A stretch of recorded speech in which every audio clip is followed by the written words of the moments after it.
Hello dear students, अस्सलाम वालेकुम। मैं सैफ अली पीरज़ादा। तो आज इस न्यू डे के साथ हम नई शुरुआत करेंगे। एक दोस्त की फरमाइश थी कि आज हम एक न्यू टॉपिक पढ़ें, रेजिस्टेंस और उसकी कॉम्बिनेशन वगैरह। तो आज चलिए उसके हिसाब से पढ़ लेंगे। तो जैसा कि आप देख रहे हैं, रेजिस्टेंस क्या होता है। The resistance is a measure of the opposition to current flow in an electrical circuit. तो ये रेजिस्टेंस की डेफिनेशन है। इसमें बता रहा है कि resistance is the opposition current flow की इन इलेक्ट्रिकल सर्किट। किसी भी सर्किट में जो करंट फ्लो हो रहा है उसकी जो अपोजिशन होगी उसको हम रेजिस्टेंस बोलेंगे। बेसिकली करंट, आपको पता है करंट का क्या है कि जब किसी सर्किट में चार्ज मूव करेगी from one point two another point, the movement of the movement of in that portion is known as current। मतलब कि movement of the charge in a particular area is known as current। तो ऐसे भी आप बोल सकते हैं rate of change of motion of the charge is known as current. तो अब इसकी मैथमेटिकल इक्वेशन है रेजिस्टेंस की। इसकी सिंबल है R is equal to potential difference over current. तो ये इसकी मैथमेटिकल इक्वेशन है। अब हम इसका ऐसा यूनिट निकालेंगे। तो पोटेंशियल डिफरेंस का आपको पता होना चाहिए। ये बेसिकली होता क्या है, work done by the charge, work done on the charge against an electrical force. तो आपको पता है कि वर्क जो होता है वो बहुत किस्म का होता है। एक हमारे पास मैकेनिकल वर्क होता है, ठीक है। तो मैकेनिकल वर्क क्या होता है, जो फोर्स हम लगाते हैं किसी बॉडी पर वो मूव करती है, कुछ डिस्प्लेसमेंट करती है अगेंस्ट फ्रिक्शनल फोर्स, वो मैकेनिकल वर्क होता है। और यहाँ पर बात होगी इलेक्ट्रिकल वर्क। जो पोटेंशियल डिफरेंस होगा वो तभी जनरेट होगा जब हमारी किसी चार्ज पर फोर्स लगे और वो अगेंस्ट इसके हो, इलेक्ट्रिकल फोर्सेस के अगेंस्ट। तो ये हमारा इलेक्ट्रिकल वर्क कहलाएगा। तो आपको पोटेंशियल डिफरेंस का पता चल गया। करंट का मैंने आपको बता दिया कि rate of change of flow और flow of charge is known as current. तो पोटेंशियल डिफरेंस का यूनिट होगा जूल पर कूलम, इसको हम वोल्ट भी बोल सकते हैं। और करंट की सिंबल है आई, इसका यूनिट है SI एम्पियर, और ये बराबर होता है कूलम पर सेकंड। तो जो रेजिस्टेंस का यूनिट निकला है ओहम, इसका यूनिट है ओहम, सिंबल ओमेगा भी हो सकती है। और अब इसको हम ड्राइव करेंगे फ्रॉम दिस इक्वेशन, तो हमें ये मिलेगा जूल सेकंड पर कूलम स्क्वायर, ठीक है। और अब रेजिस्टेंस को मेजर करने के लिए हमारे पास दो इंस्ट्रूमेंट्स हैं, और भी हो सकते हैं। और बेसिकली जो बेसिक कॉन्सेप्ट है वो ये है, एक एमीटर है और दूसरा है वोल्ट मीटर। हम इन दोनों इंस्ट्रूमेंट्स की मदद से रेजिस्टेंस को मेजर कर सकते हैं। अब आते हैं ओम्स लॉ के बारे में, क्योंकि ये ओम्स लॉ रेजिस्टेंस से बहुत रिलेटेड है। तो अब ओम्स लॉ क्या कहता है, whenever current is flowing from any circuit that current is directly proportional to the potential difference. मतलब कि ओम्स लॉ ये कहता है कि जब किसी भी कंडक्टर में से या किसी भी सर्किट में से जब करंट पास होगा तो वो डायरेक्टली प्रोपोर्शनल होगा पोटेंशियल डिफरेंस। मतलब कि जो वहाँ पर वर्क जनरेट होगा किसी चार्ज पर, उससे डायरेक्टली प्रोपोर्शनल होगा। तो ये हमने लिखा है work I directly proportional to V. अब इस प्रोपोर्शनलिटी की साइन को रिमूव करेंगे तो हमारे पास कोई कांस्टेंट आएगा, तो वो कांस्टेंट है के। अब इस इक्वेशन में ये के क्या है, वेयर के इज दी कंडक्टिविटी। अब यहाँ पर जो के है वो कंडक्टिविटी है, इसका यूनिट है साइमन, क्योंकि ये रेजिस्टिविटी के अपोजिट है रेजिस्टिविटी। इसका यूनिट होगा साइमन इनवर्स ऑफ ओहम, ठीक। तो अब इस इक्वेशन जो जिसमें के है इसको हम रीअरेंज करेंगे फॉर पोटेंशियल डिफरेंस। तो देखते हैं हमें क्या मिलता है। देखिए जी, जब हमने इस इक्वेशन को रीअरेंज किया फॉर पोटेंशियल डिफरेंस के लिए, तो ये जो के मल्टीप्लाई हो रहा था पोटेंशियल डिफरेंस से, वो उस साइड जाएगा तो क्या करेगा, डिवाइड। अक्सर ये बच्चों के साथ प्रॉब्लम होती है कि ये के यहाँ पर मल्टीप्लाई कर रहा है, उस साइड डिवाइड करेगा, ये समझ में नहीं आता। तो बेसिकली इनका कॉन्सेप्ट ये है कि दोनों साइड से हम के को डिवाइड कर लेते हैं, तो जो राइट साइड हमारा के है वो तो ऑटोमेटिकली रिमूव हो जाएगा, but in the left side मतलब कि आई के अपान में ये के रह जाएगा। तो अब यहाँ पर लिखा जा रहा है कि इन्वर्स ऑफ के इज़ आर, मतलब कि जैसे कि आपको मैंने बताया के का जो अपोजिट है वो आर है, तो के का अपोजिट मतलब का के का इन्वर्स, अगर हम इसको ऐसे ही लिखें आई को बाहर निकाल कर 1/k, तो ये क्या होगा, इन्वर्स ऑफ द के, और इन्वर्स ऑफ द के हमने आपको बता दिया है कि ये आर है। तो आपको पता चल गया कि ये इक्वेशन हमें मिल गई, v is equal to I R. अब इस इक्वेशन की मदद से ही हम इक्विवेलेंट रेजिस्टेंस को फाइंड आउट करेंगे इस इक्वेशन की मदद से। अच्छा देखें, for find out equivalent resistance now there are two combinations, one is series and second is parallel. तो हमारे पास दो तरह की कॉम्बिनेशंस होती हैं। कॉम्बिनेशंस ऐसा समझ लीजिए कि हमने रेजिस्टेंस को किस तरह कंबाइन किया है, किस तरह कनेक्ट किया है, तो वो हमारे पास दो तरह की होती हैं, सीरीज़ और पैरेलल। तो आते हैं अब सीरीज़ में।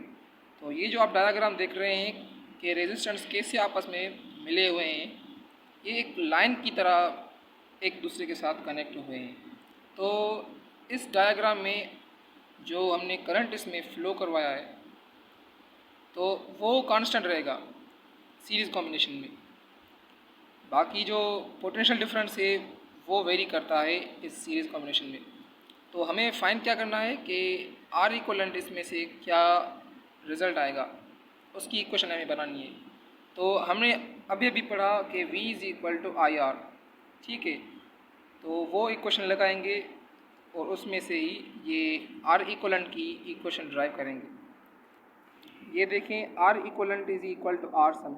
आर इक्वलेंट बेसिकली होता क्या है कि sum of the total resistance, जो भी हमने सम निकालना है वो होगा आर इक्वलेंट। तो देखें, we know that v is equal to I R, ये क्वेश्चन मैंने आपको बता दी। अब यहाँ पर सीरीज़ कॉम्बिनेशन में v क्या कर रहा है, वेरी। जो हमारे पास पोटेंशियल डिफरेंस होगा इस सीरीज़ कॉम्बिनेशन में वो चेंज होता रहेगा in each capacity, in each resistors, ठीक है।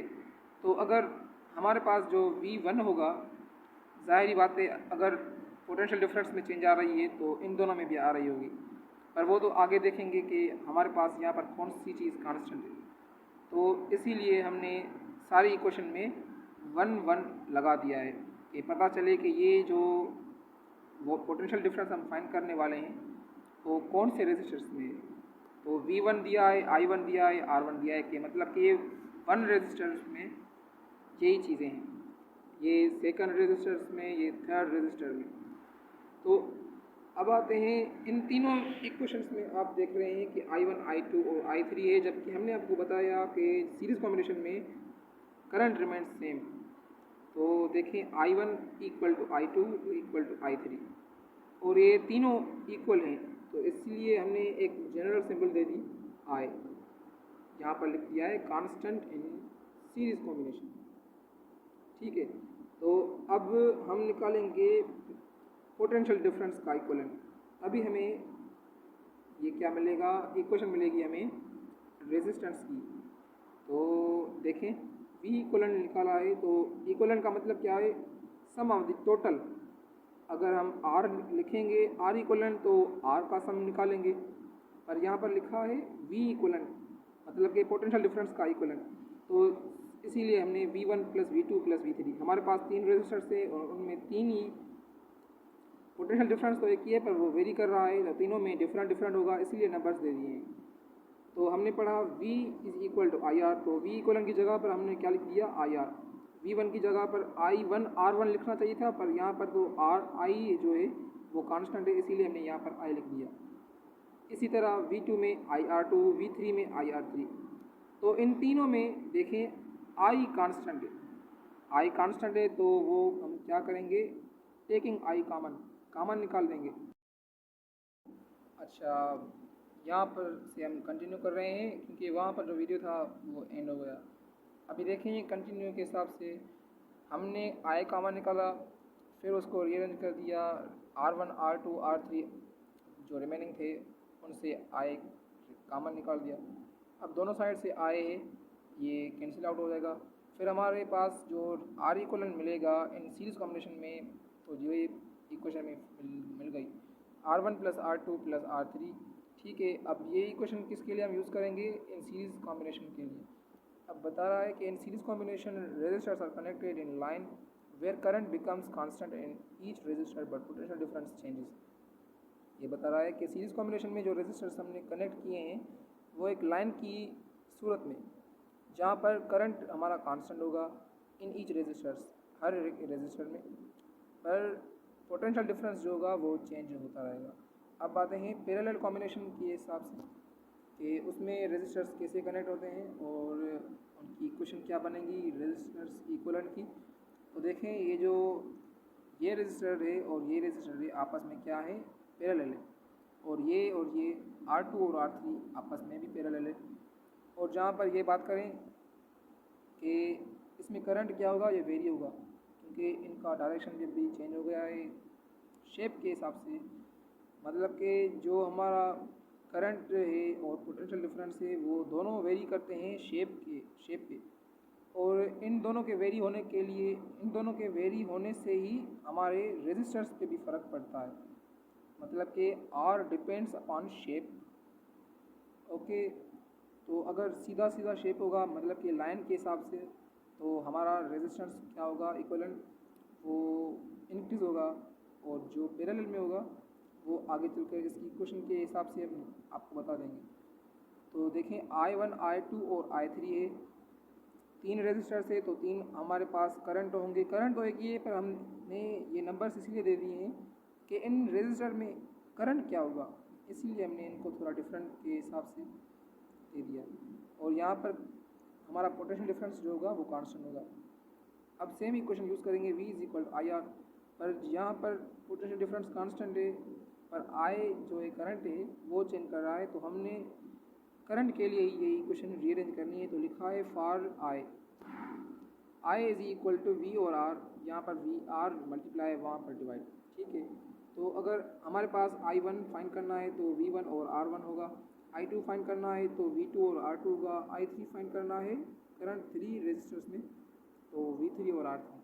पर जबकि हमने आपको बता दिया है कि जो पोटेंशियल डिफरेंस है वो तीनों आपस में इक्वल होंगे, यहाँ पर पैरेलल कॉम्बिनेशन है, तो V1 = V2 = V3, ये तीनों आपस में इक्वल, और ये इसकी जनरल सिंबल V ये यूज़ करेंगे।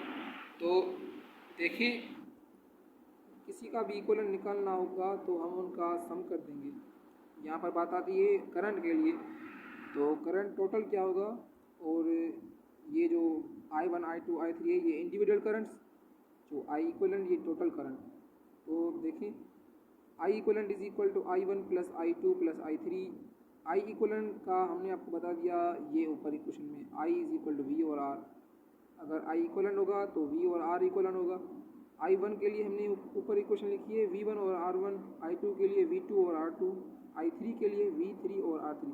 और जबकि यहाँ पर V1 V2 V3 हमने नहीं लिखा क्योंकि ये तीनों आपस में इक्वल है, और इनके लिए हमने एक जनरल सिंबल दे दिए V, तो हमने ये यूज़ किए। अब यहाँ देखिए, R1 R2 R3 में ऊपर क्या है V, तीनों में सेम है, तो हमने V क्या निकाला यहाँ से कॉमन। अब यहाँ से V कॉमन निकाला तो हमारे पास कुछ ऐसी तरह सी इक्वेशन बन गई, V और R इक्वलेंट = V, अंदर क्या होगा 1/R1 + 1/R2 + 1/R3। V left side भी है राइट साइड भी है सेम पोजीशन पर, तो ये आपस में रिमूव। ठीक, अब हमारे पास जो इक्वेशन बनी है 1/R equivalent = 1/R1 + 1/R2 + 1/R3। ठीक है, अब यहाँ से अब हमारा कॉन्सेप्ट क्लियर हो रहा है कि ये जो R इक्वलेंट निकल रहा है ये रेसिप्रोकल रेजिस्टर्स का सम है, और जो हमने इस कॉम्बिनेशन में देखा कि जनरल सम है ऑर्डिनरी। तो यहाँ से एक कॉन्सेप्ट आता है कि जो हम रेजिस्टर्स आपस में कनेक्ट करते हैं इन सीरीज़ कॉम्बिनेशन में, तो उन सभी रेजिस्टर्स में से जिसका भी मैग्नीट्यूड हाई होगा उससे भी ग्रेटर क्या होगा, मैग्नीट्यूड आर इक्वलेंट का होगा, क्योंकि आर इक्वलेंट इन सभी का सम होगा। जाहिर बात है, अगर R1 होगा 2, R2 होगा 3, R3 होगा 1, ठीक है, 2 3 5 5 1 1 6, तो आर इक्वलेंट हमारा क्या निकलेगा 6 ओम, जबकि इन तीनों में से किसी की अभी वैल्यू 6 नहीं है। हाँ, एक बात हो सकती है, जब सभी ज़ीरो हो जाएं और कोई एक रेजिस्टर्स की वैल्यू हो तो आर इक्वलेंट उसी रेजिस्टर्स के इक्वल आ सकती है, ये बात हो सकती है। और जबकि माना जाता है कि जो भी रेजिस्टर्स हमने सीरीज़ में कंबाइन किए हैं उन सभी में से जो भी बड़ा होगा उससे भी बड़ा आर इक्वलेंट हमारा होगा इन सीरीज़ कॉम्बिनेशन। पर आते हैं R equivalent in parallel combination. जो भी इन सभी में से रेजिस्टर्स में से छोटा रेजिस्टर होगा उनसे भी छोटा ये हमारा आर इक्वलेंट होगा। तो अब हम इन पर प्रॉब्लम करते हैं ताकि आपको समझ आ जाए। यहाँ पर हमारे पास प्रॉब्लम है 3R are connected in parallel of R 3 ohm, find R equivalent. और बी पोर्शन है 3R are connected in series combination of 3 ohm, find R equivalent. जो ऊपर वाले हमने सिंबल यूज़ किए ए पोर्शन में वो पैरेलल कॉम्बिनेशन के लिए है और बी पोर्शन में जो हमने सिंबल यूज़ किए वो सीरीज कॉम्बिनेशन के लिए है। और यहाँ पर जो आर सिंबल है वो रेजिस्टर्स के लिए है। हमारे पास 3 रेजिस्टर से कनेक्टेड हुए हैं, ए पोर्शन में पैरेलल में, बी पोर्शन में सीरीज़ में, और उनका मैग्नीट्यूड क्या है 3 ओम, मतलब कि तीनों आपस में इक्वल है। तो पैरेलल कॉम्बिनेशन के लिए हमने क्या इक्वेशन यूज़ करनी है, 1 over R equivalent is equal 1 over R1 plus 1 over R2 plus 1 over R3, क्योंकि हमारे पास 3 रेजिस्टर्स हैं। अगर 2 रेजिस्टर्स होते तो हम सिंपली यहाँ पर ऐसे इतना ही लिखते, ठीक है। तो आते हैं 1 ओवर आर इक्वलेंट फाइंड करने के लिए। R1 में हमारे पास 3 ओम है, R2 3, R3 भी 3, तीनों आपस में इक्वल। अगर 3 चीज़ आपस में इक्वल होती हैं तो सिंपली हम क्या लिख देते हैं 3 टाइम्स उस चीज़ की वैल्यू। तो 1 over R equivalent is equal to 3 times 1 over 3, 3 3 आपस में कैंसिल, क्या बचा 1 over R equivalent is equal to 1। Rearrange करेंगे हम इसको आर इक्वलेंट के हिसाब से के लिए, तो ये क्या होगा R equivalent is equal 1 over. ये हमारा A portion clear for the parallel combination. अब बी पोर्शन जो सीरीज कॉम्बिनेशन के लिए है हम उससे भी फाइंड करेंगे R equivalent is equal to R1 plus R2 plus R3, simply ordinary तौर से। तो R1 हमारे पास 3 ओम है, R2 भी 3 ओम, R3 भी 3 ओम, तो इन तीनों को आपस में सम करेंगे सिंपली ऑर्डिनरी, तो हमारे पास क्या आएगा रिजल्ट 9 ओम। अब यहाँ से आप देखें हमारे पास R1 भी 3 ओम था, R2 भी 3 ओम था, R3 भी 3 ओम था, तो जब हमने उनको पैरेलल कॉम्बिनेशन में ऐड किया तो हमारे पास जो रिजल्टेंट रेजिस्टर्स का इक्वलेंट निकला वो 1 ओम है, जबकि हमारे पास 3 ओम रेजिस्टर्स। तो यहाँ से क्लियर हो जाता है कि जो भी रेजिस्टर्स ग्रेटर होगा ये उससे भी छोटा होगा, नहीं जो भी रेजिस्टर्स छोटा होगा इन पैरेलल कॉम्बिनेशन में ये रेजिस्टर्स इक्वलेंट उससे भी छोटा होगा, ये बात क्लियर हो गई।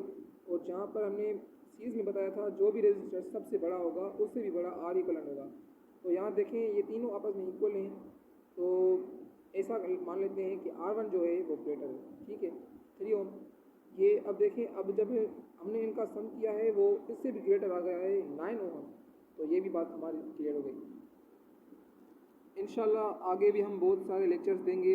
ये एक दोस्त की फरमाइश थी कि रेजिस्टर्स के हिसाब से आप हमें लेक्चर बता दीजिए, थोड़ा इनका कॉन्सेप्ट हो जाए और इन पर एक प्रॉब्लम भी करवा लें, तो हमने प्रॉब्लम भी करवा लिया।